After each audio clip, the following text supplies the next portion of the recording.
Ever found yourself stuck on a street corner, arms flailing like you're signaling planes at an airport, just trying to hail a cab? Yeah, us too. But what if I told you two guys turned that exact struggle into a billion-dollar business? One that literally puts a ride in your pocket? Meet Lyft, the scrappy startup that went from carpooling for broke college kids to almost giving Uber a run for its money. Let's ride.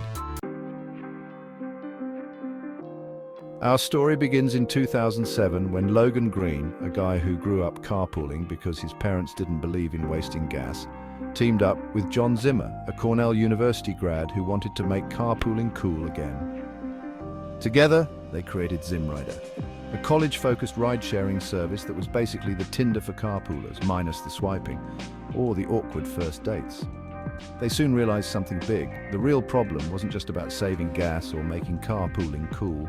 It was about creating a reliable, affordable, and fun way to get from A to B. Enter Lyft in 2012, a pink mustachioed app that promised to make every ride feel less like a transaction and more like catching a ride with a friend, kind of like if your buddy had an on-demand button.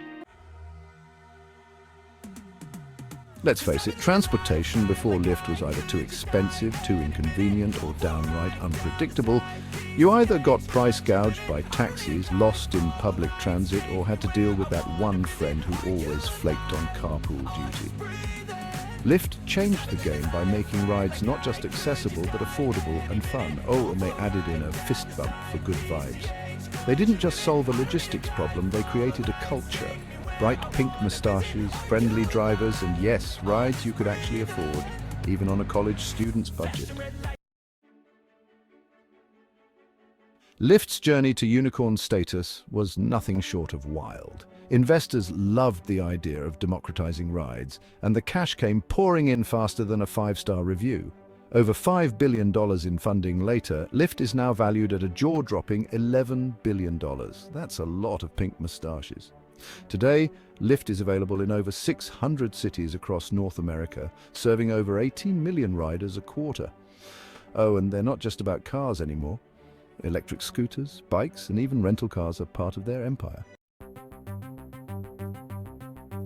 But what do actual riders think? Well, reviews on Trustpilot and G2 suggest people love Lyft for its affordability and driver friendliness. One rider called it a lifesaver for nights out when cabs vanish like Houdini.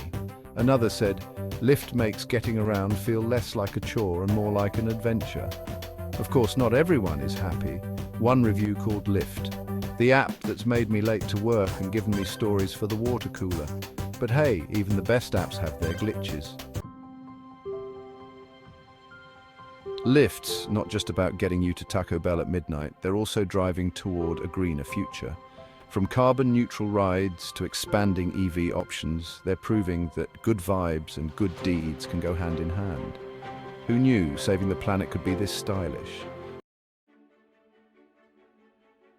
From pink moustaches to billion-dollar moves, Lyft's story is a masterclass in turning a simple idea into a movement.